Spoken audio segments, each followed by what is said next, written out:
Plusieurs jeunes leaders, tirés sur le volet certainement pour leur talent et le rôle actif qu'ils jouent au sein de la société, ont participé à une simulation du sommet de l'Union africaine. Le thème, hautement évocateur, était « Renforcer l'éducation et le civisme en Afrique ». Bien qu'il s'agisse d'une mise en scène, cette initiative de Brazzaville International Leadership Youth Forum Belief, coordonnée par Précieux Masweme, poursuivait un seul objectif: éveiller les consciences en ces temps où la jeunesse est appelée à affronter son destin. Chers jeunes, cette simulation du sommet de l'Union africaine par les jeunes est un exercice grandeur nature, où la jeunesse africaine prend la parole pour penser, débattre et construire l'Afrique qu'elle veut. Cette rencontre inédite réunit 165 jeunes leaders représentant les 55 États membres de notre chère Union africaine. Tous rassemblés ici à Brazzaville, cœur battant de l'Afrique centrale, pour porter une voix unie, forte et résolument tournée vers l'avenir. Cet événement est un exercice civique et stratégique.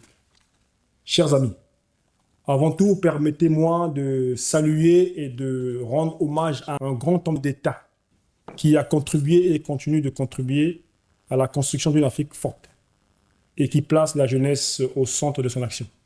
J'ai cité son Excellence M. Denis Sassou Nguesso, président de la République du Congo, chef de l'État, qui, comme vous le saviez tous, a dirigé à 2 reprises l'instance panafricaine, en 1986, à l'époque de l'OUA, et en 2006. Nous saluons donc son leadership au service de l'Afrique. Nous tenons également à remercier notre ministre de la Jeunesse, M. Hugo Ndele, pour son soutien et son accompagnement constant envers la jeunesse africaine en général et congolaise en particulier. Chers amis, la simulation que vous allez vivre aujourd'hui ne se résume pas à un simple jeu de rôle. Elle constitue un laboratoire de gouvernance panafricaine, un espace de formation stratégique et un cadre d'apprentissage technique, du dialogue diplomatique, de la négociation multilatérale et de la coopération interétatique. En se projetant dans la posture de dirigeant, les participants ont pris part à une réflexion approfondie sur les voies de développement du continent africain, tout en affirmant leur leadership à travers des actions concrètes et innovantes. L'exercice a consisté à restituer les différentes séquences telles qu'elles se déroulent lors de la conférence des chefs d'État. L'hymne de l'Union africaine a retenti.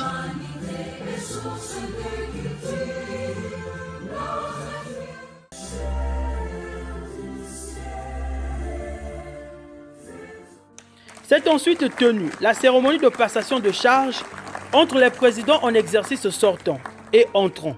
Ainsi, le président de la Mauritanie cède le témoin à son homologue de l'Angola. Bonjour chers tous. Le flambeau l'éclaire davantage que lorsqu'il est transmis. C'est en ces termes que je vais transmettre le flambeau à mon homologue pour continuer cette belle mission et emmener l'Afrique encore plus loin dans l'esprit de l'unité.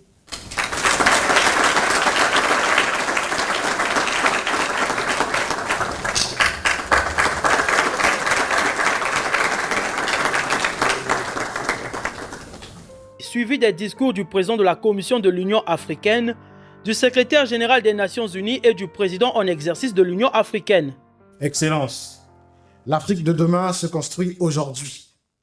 Elle se construit dans les écoles, dans les universités, dans les centres de formation, mais aussi dans les cœurs et dans les consciences de nos enfants et de notre jeunesse. Nous avons connu un fléau, la Covid-19, qui tuait les personnes, qui tuait le corps des personnes. Et en ce moment, nous connaissons un fléau qui est en train de tuer l'esprit des gens. La crise de la lecture. Et donc cette jeunesse qui est une force pour l'Afrique, si nous ne l'incitons pas à lire, à apprendre, nous allons tuer le continent.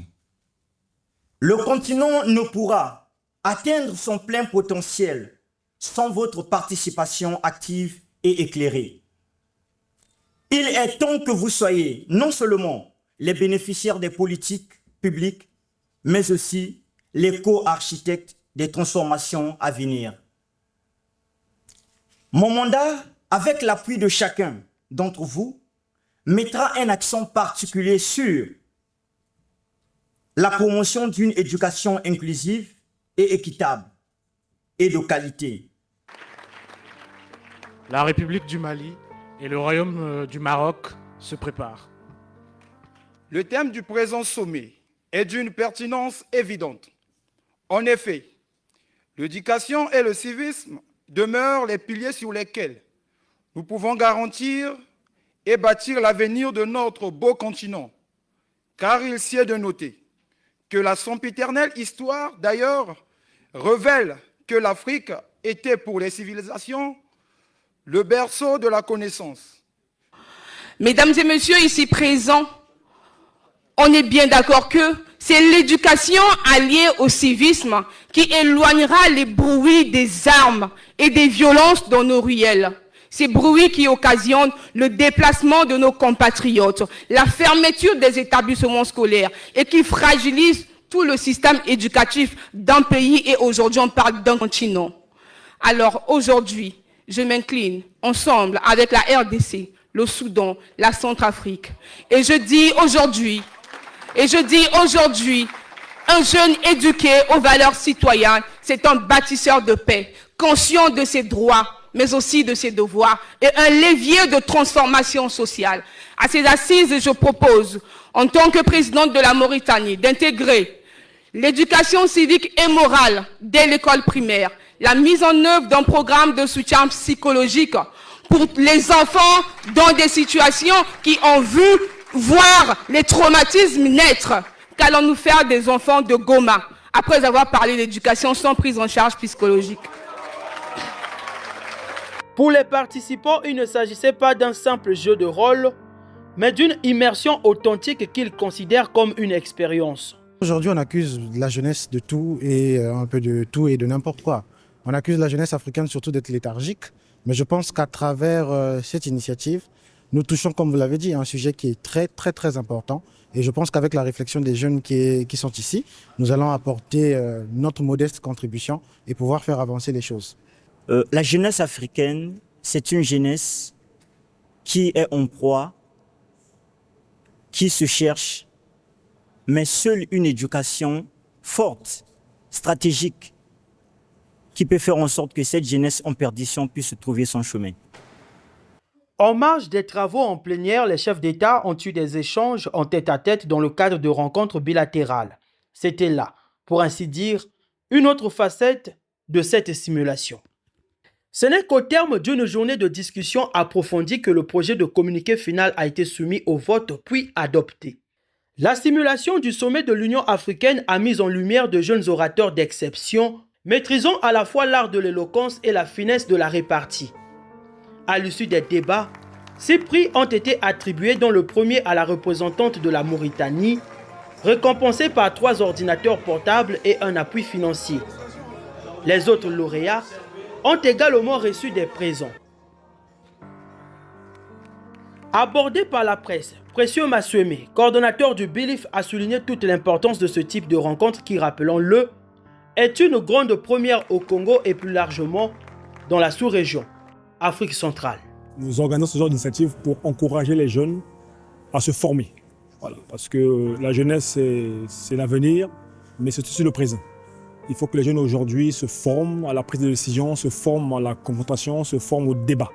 Parce que, comme a dit l'un des jeunes dans la salle, que les jeunes doivent apprendre à débattre, à se comprendre, à s'écouter, à discuter des questions qui les concernent, notamment l'éducation, le civisme ou encore la politique, la diplomatie. Donc c'est un exercice de simulation que nous avons voulu organiser à l'endroit des jeunes pour les arrimer aux arcanes de l'Union africaine. Le mode de fonctionnement de l'Union africaine, comment nos chefs d'État ont le poids de la responsabilité. Comment un chef d'État, quand il est à l'Union africaine, quand il va défendre son pays, qu'est-ce qu'il ressent, quel est le message qu'il porte. Donc c'est ces jeunes-là qui, en une journée, remplacent les chefs d'État pour une simulation, pour les mettre dans les conditions réelles d'une conférence de chefs d'État. Donc c'est vraiment un exercice de formation en leadership pour les jeunes.